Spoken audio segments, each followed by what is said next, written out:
आपने social media पर आजकल यह भी देखा होगा, जिनका सब्सक्राइबर बेस कई लाखों में है, कि ज्योतिष के नाम पर ऐसे उपाय हैं जो एक सामान्य बुद्धि से भी कोई भी व्यक्ति यह कह सकता है कि यह सब फ्रॉड है, गलत है, फेक है। They do not appear to be logical. सिर्फ चीप पब्लिसिटी के लिए इस प्रकार के उपाय बताए जा रहे हैं, और कई बार तो वहां पर भी ग्रह शांति रिकमेंड कर दी जाती है जहां कोई आवश्यकता ही नहीं है।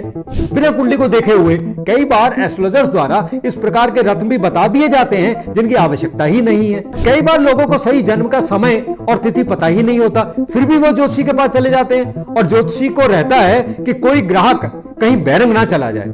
इसके चक्कर में अंदाजे से कोई भी प्रेडिक्शन कर दी जाती है।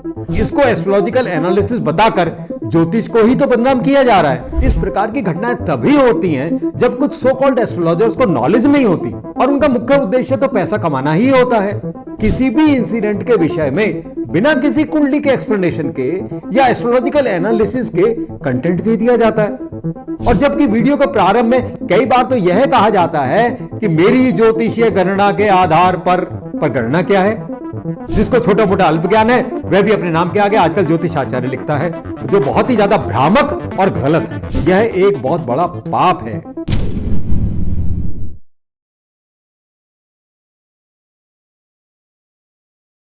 प्रिय दर्शकों, नमस्कार।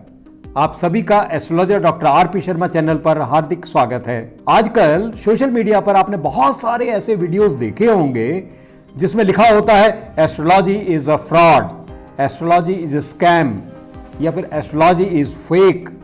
और इन वीडियोस में क्रिएटर्स ने अपने प्रकार के एक्सप्लेनेशन भी दिए हैं, जस्टिफिकेशन भी दिए हैं।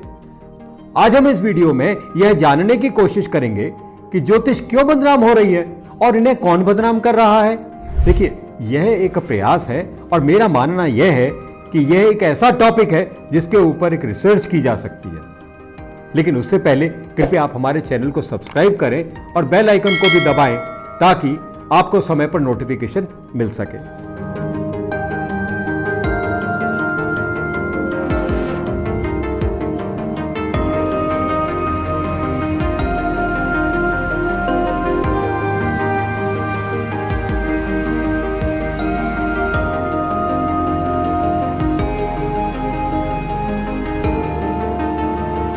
सोशल मीडिया पर कुछ चैनल ऐसे भी हैं जिनका सब्सक्राइबर बेस कई लाखों में है।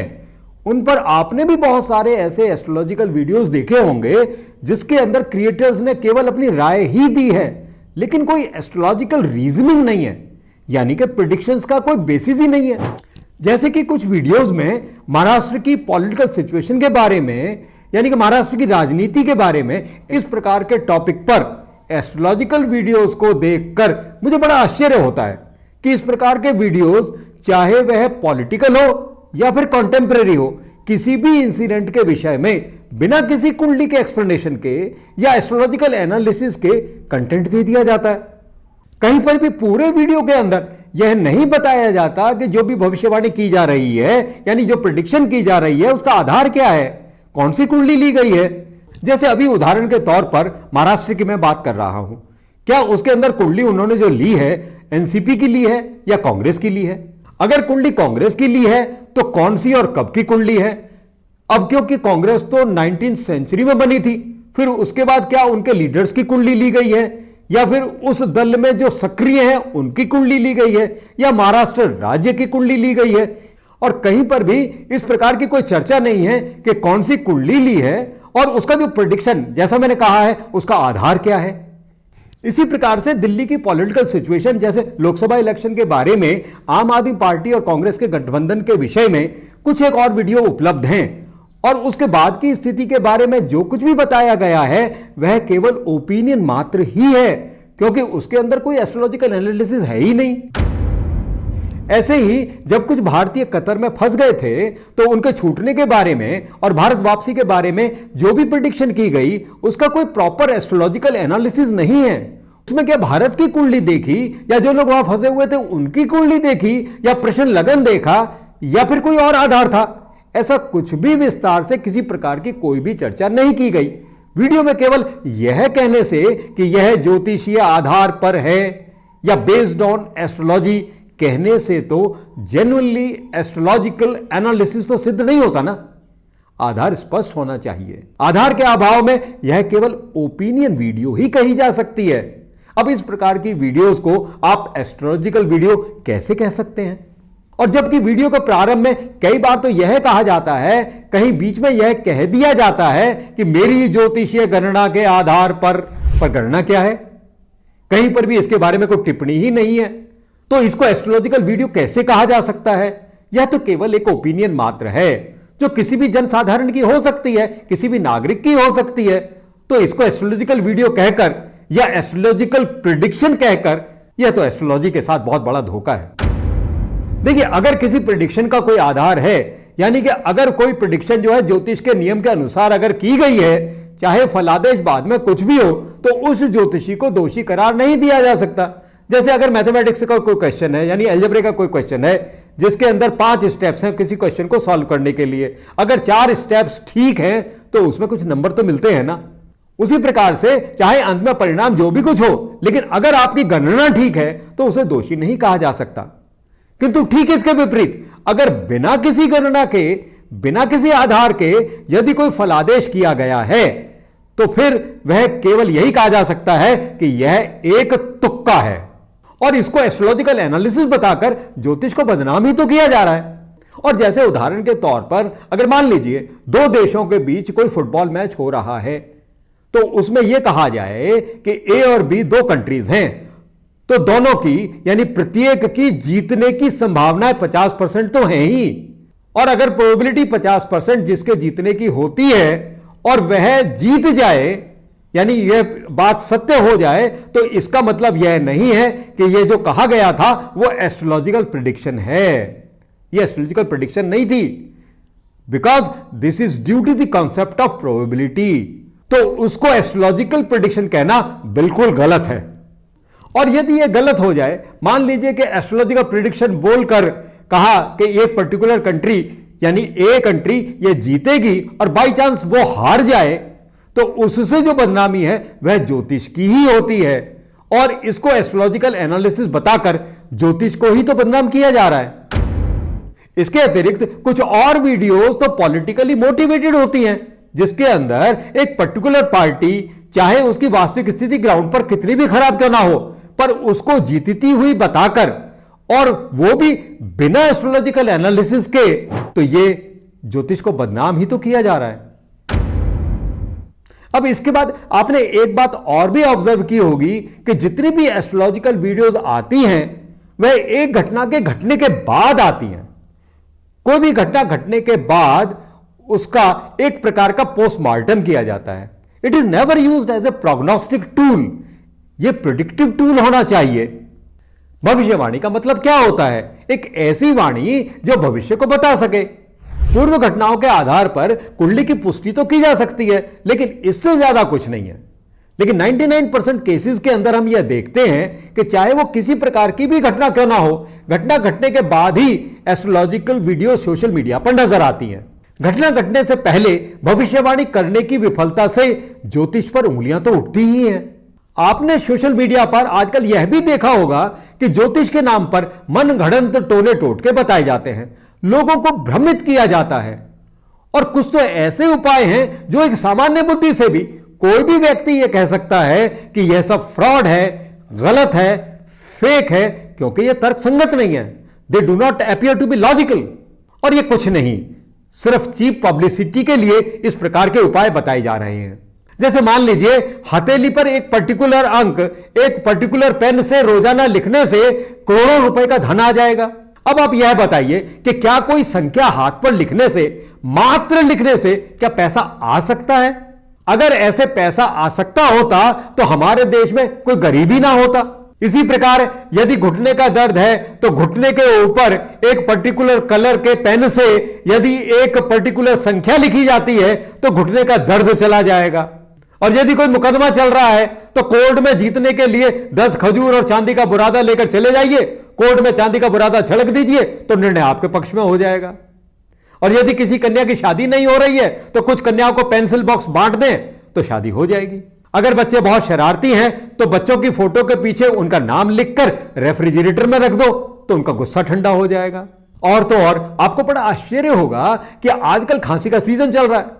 आजकल बच्चों को 1.5-2 महीने तक खांसी जाती नहीं है, तो एक नया उपाय मार्केट में आ गया है कि एक कागज पर एक खास शब्द लिखकर बच्चे की छाती पर 21 दिन तक रोजाना रखा जाए और उसके बाद उस कागज को वॉशरूम में जाकर उसको जलाकर बहा दिया जाए तो खांसी ठीक हो जाती है। अब बताइए, इस प्रकार के उपाय से तो अस्पताल ही बंद हो जाएंगे।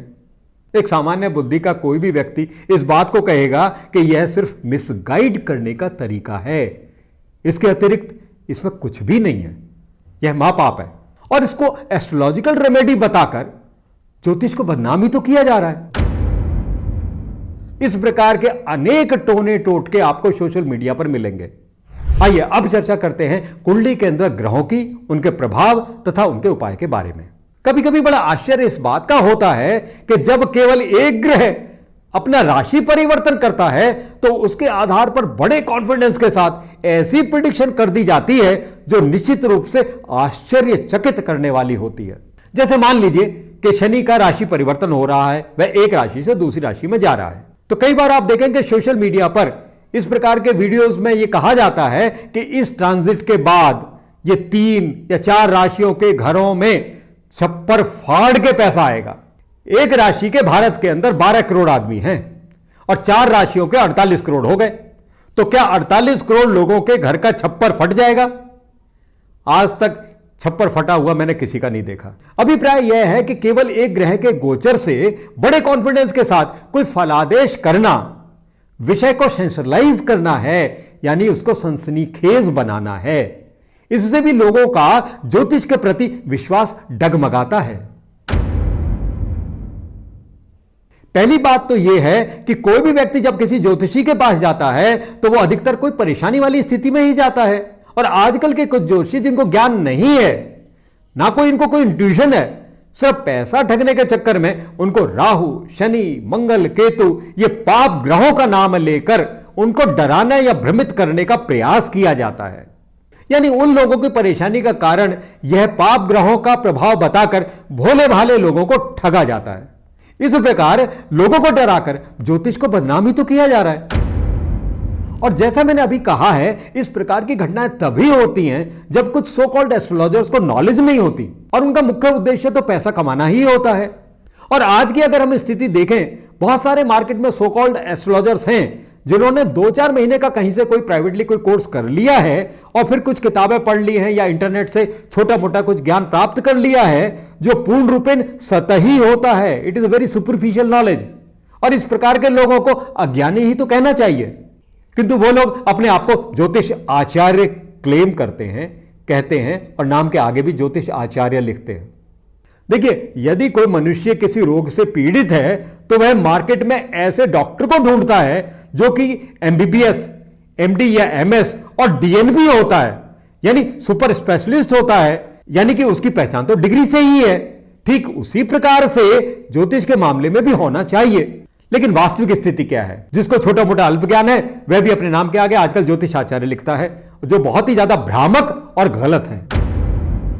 ज्योतिष की फॉर्मल स्टडी के लिए हमारे देश में 3 परंपरागत संस्कृत यूनिवर्सिटीज हैं, नेशनल यूनिवर्सिटीज हैं, जिसमें पहला है central Sanskrit university New Delhi, दूसरा है Lal Bahadur Shastri national Sanskrit university New Delhi, तीसरा है नेशनल संस्कृत यूनिवर्सिटी तिरुपति और इसके अतिरिक्त 14 स्टेट संस्कृत यूनिवर्सिटीज भी हैं जहां पर के फॉर्मल तरीके से ज्योतिष का ज्ञान दिया जाता है। इसके अतिरिक्त भी कुछ और यूजीसी रिकॉग्नाइज्ड यूनिवर्सिटीज हैं जहां पर ज्योतिष का ज्ञान दिया जाता है। कुछ स्थानों पर गुरुकुल परंपरा से भी ज्योतिष पढ़ाया जाता है। औपचारिक रूप से विद्या ग्रहण करने के बाद ही मनुष्य को ज्योतिष आचार्य लिखना चाहिए। लेकिन बहुत ही दुर्भाग्य की बात है कि जिनको ज्ञान नहीं है वह भी अपने नाम के आगे ज्योतिष आचार्य लिखते हैं और जिससे लोग भ्रमित होते हैं, कंफ्यूज होते हैं, अल्टीमेटली वह धोखा भी खाते हैं, ठगे भी जाते हैं और इस तरह के लोग अपने आप को ज्योतिषी कहकर ज्योतिष को बदनामी तो कर रहे हैं। अब जहां तक उपाय की बात आती है, उपाय शास्त्र के अनुसार 5 प्रकार के होते हैं। यदि रोग है तो आयुर्वेद जो है एक उपाय है और उसके अतिरिक्त मंत्र, रत्न, दान और स्नान ये उपाय बताए गए हैं। अब जहां तक मंत्र की बात है, यानी कि मंत्र के अनुष्ठान की बात है, यदि आप देखें आजकल यह भी अपने आप में पूरा एक बिजनेस है। बिना मंत्र का ज्ञान हुए अनुष्ठान किए जाते हैं। मंत्र जो है वह इंटरनेट से या फिर किसी किताब से पढ़कर उसका अनुष्ठान प्रारंभ कर दिया जाता है। उदाहरण के तौर पर अगर मैं नवग्रह शांति की बात करूं, जब आप किसी सो कॉल्ड एस्ट्रोलॉजर से नवग्रह शांति की बात करेंगे तो वह प्रायः ग्रह संबंधी बीज मंत्र के अनुष्ठान के बारे में ही उपाय बताते हैं।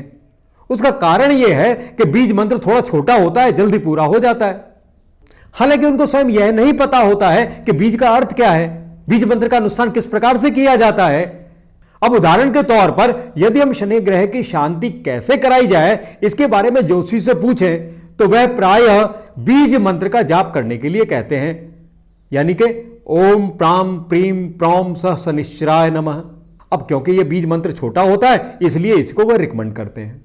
वैदिक मंत्र क्योंकि उसमें स्वर बहुत ही इंपॉर्टेंट है इसलिए आमतौर पर वैदिक मंत्र का अनुष्ठान नहीं किया जाता है। और तीसरा जो है वह पौराणिक मंत्र यानी कि लौकिक मंत्र होता है। नीलांजन समाभासम रविपुत्रम यमाग्रजम छाया मार्तंड सम्भूतम तम नमामि शनिश्चरम। इसका अनुष्ठान जो है इसलिए वो अवॉइड किया जाता है क्योंकि यह मंत्र बड़ा है।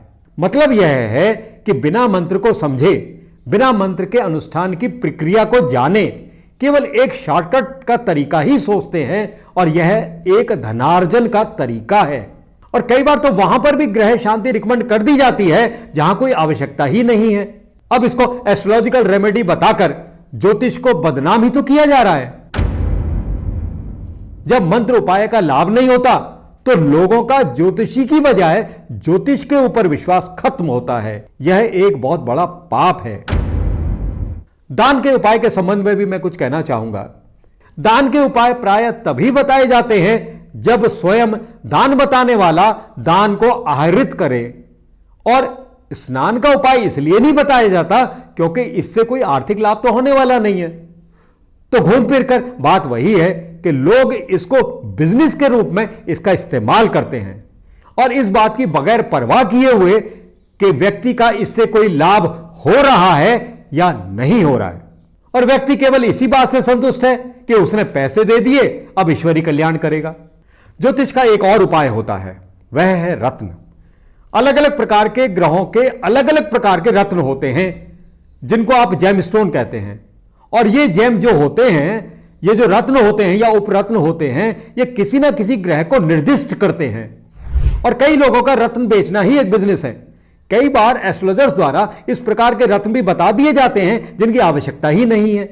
जैसे मान लीजिए किसी कन्या की शादी नहीं हो रही है और कह दिया जाता है कि पुखराज पहना दो। किसी को बहुत गुस्सा आ रहा है तो उसको मोती पहना दो।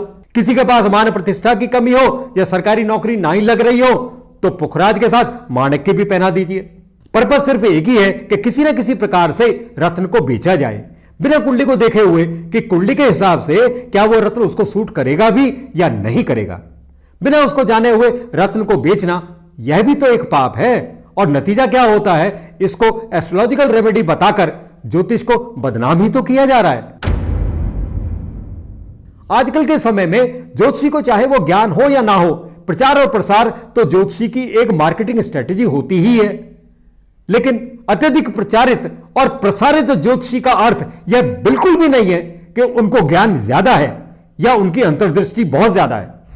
इस प्रचार प्रसार को देखकर ही उनके झांसे में फंसने वाली बात ही तो होती है। जब उनकी बातें सही नहीं हो पाती तो अंततः ज्योतिषी बदनाम नहीं होता बल्कि ज्योतिष विषय ही बदनाम हो जाता है। यह भी तो दुर्भाग्य है क्योंकि ज्योतिषी को ना वो ज्ञान है ना अंतर्दृष्टि है। लेकिन आमतौर पर एक आम आदमी को कैसे पता लगे कि कौन सही है और कौन गलत। और कुछ लोग तो ज्योतिषी की वेशभूषा को देखकर ही अट्रैक्ट होते हैं। यह भी एक भ्रम है क्योंकि ज्योतिष एक ज्ञान का विषय है, दिखावे का विषय नहीं है। ज्योतिष के माध्यम से कुछ और एलाइड प्रोडक्ट्स की मार्केटिंग भी होती है, जिसमें से रत्न के बारे में तो अभी मैं डिटेल में बता चुका हूं। इसके अतिरिक्त रुद्राक्ष, क्रिस्टल और यंत्र, इनकी भी मार्केटिंग होती है। यंत्र की मार्केटिंग करते समय यह कहा जाता है कि यह यंत्र अभिमंत्रित है। अभिमंत्रित का बहुत से लोगों को इसका अर्थ ही नहीं पता है। अभिमंत्रित कैसे होता है, इसकी प्रक्रिया क्या होती है। मेरा अपना अनुभव है, मैंने यह देखा है कि लोग यंत्र के नाम पर कोई भी चीज मार्केट से खरीदने के बाद या ऑनलाइन खरीदने के बाद घर के पूजा कक्ष में रख लेते हैं, बिना उसको जाने हुए कि उसका अर्थ क्या है, उसका पूजन कैसे होगा, उसको रखने का उद्देश्य क्या है। यंत्र केवल एक शोपीस के अलावा और क्या है, इसको क्या कहा जा सकता है, बिना इसको जाने हुए कि यंत्र किस मटेरियल का है, यानी कि किस धातु का है, उस पर कौन सी आकृति उकेरी हुई है या कौन सी आकृति बनी हुई है, चाहे वह बिंदु हो, त्रिकोण हो, आयत हो या कोई वृत्ताकार आकृति बनी हो, इसका अर्थ क्या है, बिना इसको जाने हुए उसको रख लेना तो उसको शोपीस ही तो कहा जाएगा। और उसको जो बताने वाला, उसको खुद नहीं पता कि इसका अर्थ क्या है, उसको मतलब सिर्फ बेचने से है। लेकिन मार्केटिंग करनी है, बेचना है, बिना इस बात की परवाह किए हुए कि जातक को कोई लाभ हुआ है या नहीं। जब कोई लाभ नहीं होता है तो इनको एस्ट्रोलॉजिकल रेमेडी बताकर ज्योतिष को बदनामी तो किया जा रहा है। कई बार ऐसी भी स्थिति होती है कि जब लोग ज्योतिषी के पास जाते हैं तो उनको जन्म का समय ही नहीं पता होता, ना उनको यह कई बार पता होता है कि सुबह का जन्म है कि शाम का जन्म है, और कई बार तो यहां तक भी होता है कि लोगों को तिथि का भी नहीं पता होता कि जन्म किस दिन हुआ था। ज्योतिष, जैसा आप जानते ही हैं कि यह सही तिथि, सही समय और सही स्थान के ऊपर ही निर्भर है, यानी date of birth, place of birth और टाइम ऑफ बर्थ। ये 3 एसेंशियल कार्डिनल पॉइंट्स हैं। ज्योतिष के अगर ये 3 पॉइंट में से कोई भी अगर ठीक नहीं है तो प्रेडिक्शन ठीक कैसे होगी। और कई बार लोगों को सही जन्म का समय और तिथि पता ही नहीं होता, फिर भी वो ज्योतिषी के पास चले जाते हैं, और ज्योतिषी को रहता है कि कोई ग्राहक कहीं बैरंग ना चला जाए। इसके चक्कर में अंदाजे से कोई भी प्रेडिक्शन कर दी जाती है, और नतीजा क्या होता है कि जब प्रेडिक्शन ही सही नहीं होती तो अंततः ज्योतिषी नहीं बल्कि ज्योतिष बदनाम होता है। इस वीडियो के अंत में मैं अपने प्रिय दर्शकों से यह अनुरोध करता हूं कि वे अपने जीवन के ज्योतिष संबंधित अनुभव कमेंट बॉक्स में लिखें, तथा इस वीडियो में जो हमने पॉइंट्स उठाए हैं उनके बारे में उनकी क्या राय है यह भी अवश्य बताएं, ताकि आम जनता को जागरूक किया जा सके और अंततः ज्योतिष की सेवा भी तो हो सके। अगर आपको यह वीडियो अच्छा लगा हो तो इस वीडियो को लाइक और शेयर अवश्य करें, और भविष्य में रोचक और ज्ञानवर्धक वीडियो को प्राप्त करने के लिए हमारे चैनल को सब्सक्राइब करें और बेल आइकन को भी दबाएं ताकि वीडियोस का कोई अपडेट आपसे मिस ना हो। ओम नमः शिवाय।